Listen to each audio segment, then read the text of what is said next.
Magandang araw mga kaibigan, lalong-lalo na sa aking mga kagulong.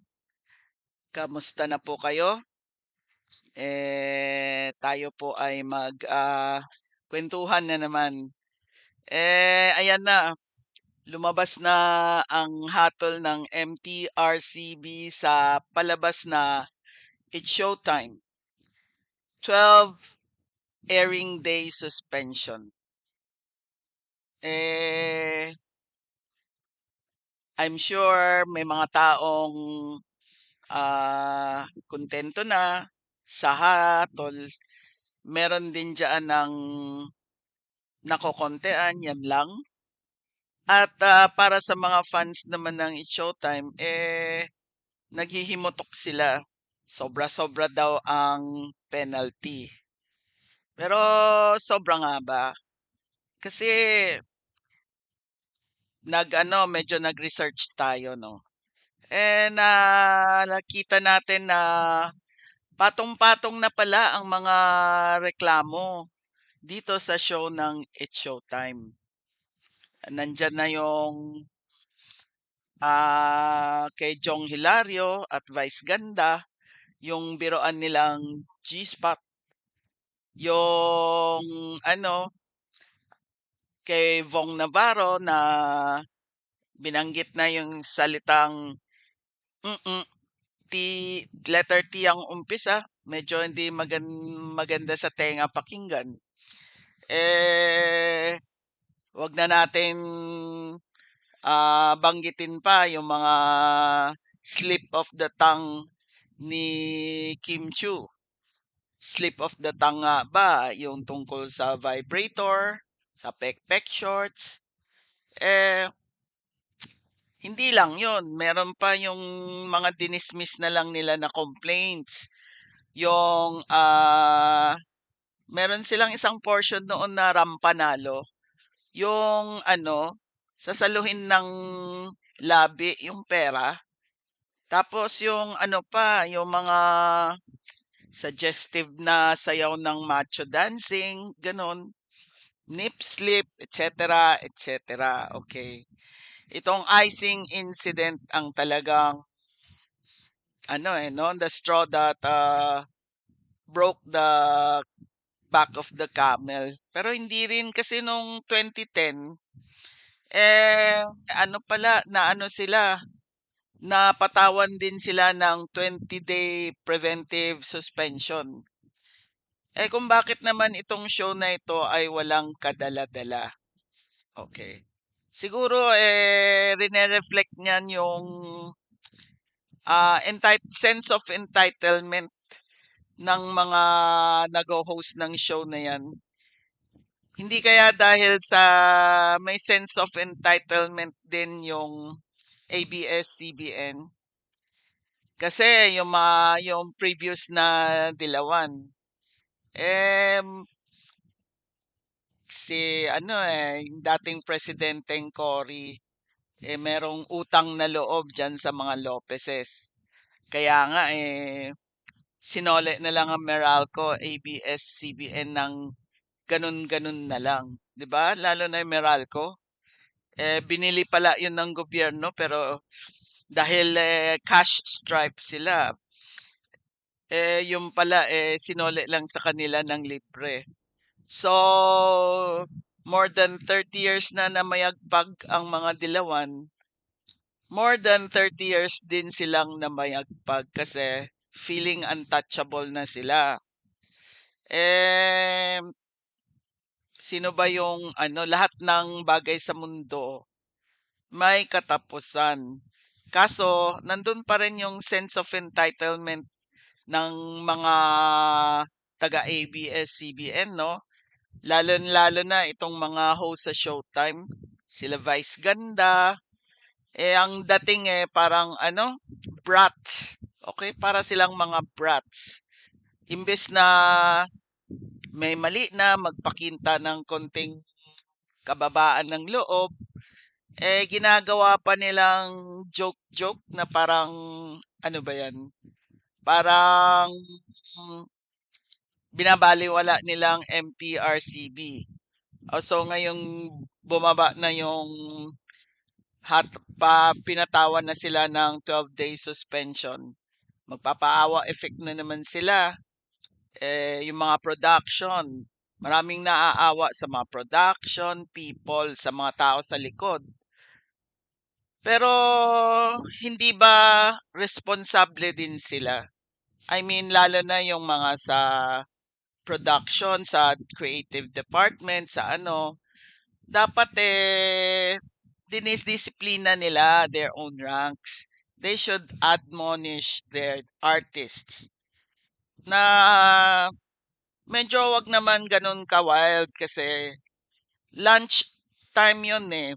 Maraming mga minor, mga bata na nanonood.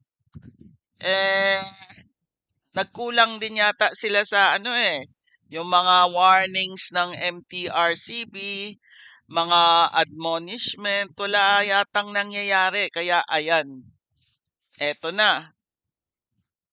May pa-post-post pa si Vice Ganda, no? Yung tungkol kay Einstein. Hindi ko maalala ngayon kung anong yung sinabi niya.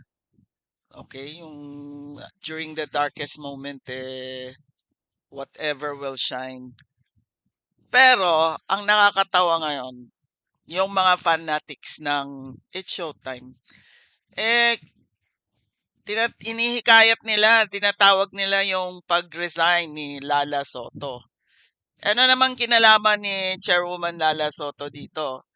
Oo, yung yung bumataw ng ng kaparusahan MTRCB. Pero hindi naman siya mag-isa na gumawa ng desisyon. Ang dami niyang mga ang dami nila. So, bakit siya pinare-resign? Kaya nga tumagal yan kasi binusisi talaga yan, 'di ba? Bago bumaba yung verdict. Eh, ganun na ba tayo dito pagka hindi natin nagustuhan yung isang bagay, kailangan mag-resign. Parang ang yung mga tao hindi na marunong magpakumbaba. Sasabihin nila kasi partiality daw dahil bakit yung si Wally sa EAT nagmura, hindi na Alam mo may isang marked difference sa dalawa eh. Kasi yung kay Wally Bayola, the next day nag-public apology na siya. Humingi siya ng sorry kahit na hindi sinasadya yun. Dito sa It's Showtime, tipong nagmamalaki pa sila eh. Feeling nila wala silang mali. Alam ninyo, kayong mga host, meron kayong responsibility na wag nyo ma-offend ang sensibility ng inyong audience. Ngayon, kung ang inyong show ay nasa hating gabi, kasalanan na ng audience, ba't siya manonood ng show na panghating gabi? Nanood nga ng show ng pangtanghali. Di ba kailangan see to it na yung mga nanonood na pangtanghali, hindi ma-offend yung sensibility nila. Di ba? Ngayon, kailangan mag-file sila ng MR. Nag-aapura na nga sila mag-file ng MR within 15 days.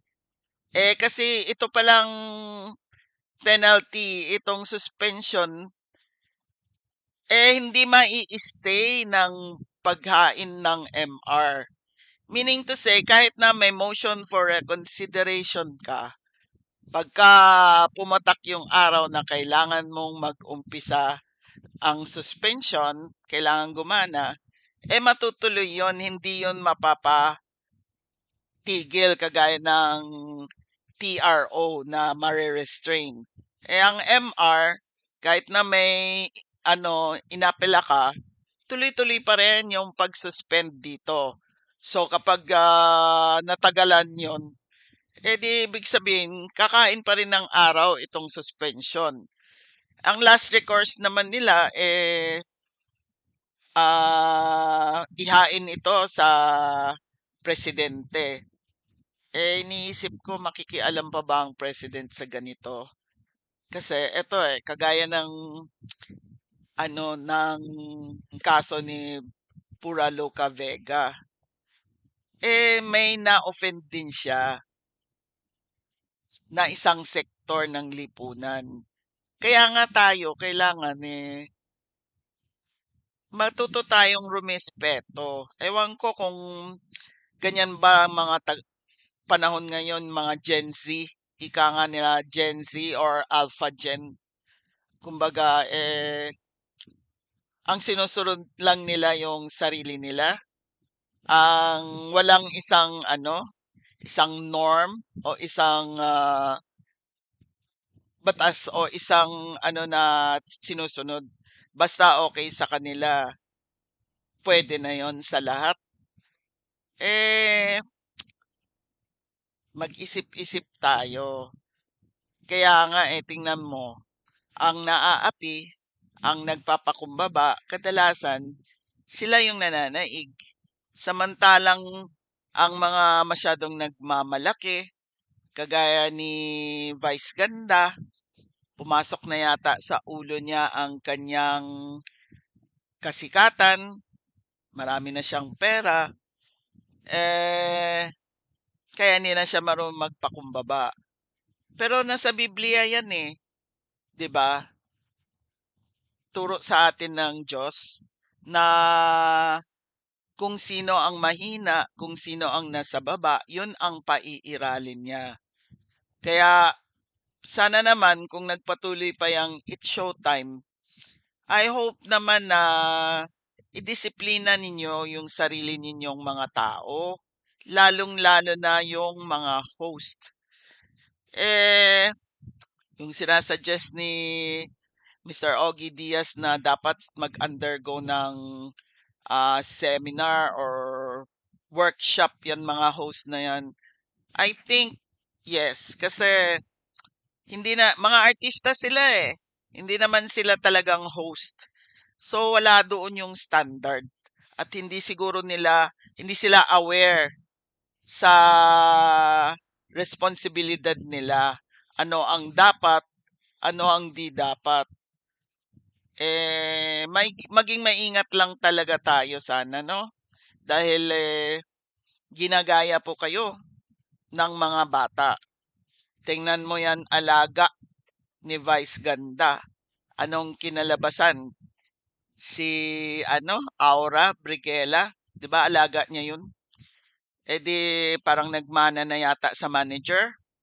Bastos na. Masyado nang malaki ang ulo.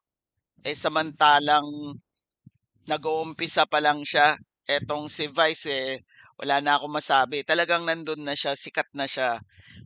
He or she is made ba?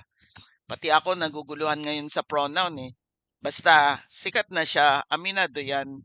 Pero kalakip ng kasikatan since public figures kayo, maging magandang ehemplo naman kayo sana sa sa mga kabataan. I know hanggang ngayon pinag dedebatehan pa kung may mali ba doon sa pagkain ng icing na ginawa nila. Well, eto lang ang tatanungin ko. Pagagayahin nyo ba yon sa musmos na anak ninyo? Yung kilos ninyo? Ang sip-sip ng daliri sa bibig? May kasama pang papikit-pikit? Kung sa tingin ninyo kaaya-aya yon, paggagawa nyo rin sa anak ninyo, wala na akong masabi. Siguro nga, thunders na ako. Sige. Kaya, ayan, eto lang muna ang pag-usapan natin. Until we meet again, please like, share, at sana mag-comment naman kayo sa tungkol sa paksa natin, no? And kung pwede lang, paki-click na rin yung subscribe. Thank you and good day.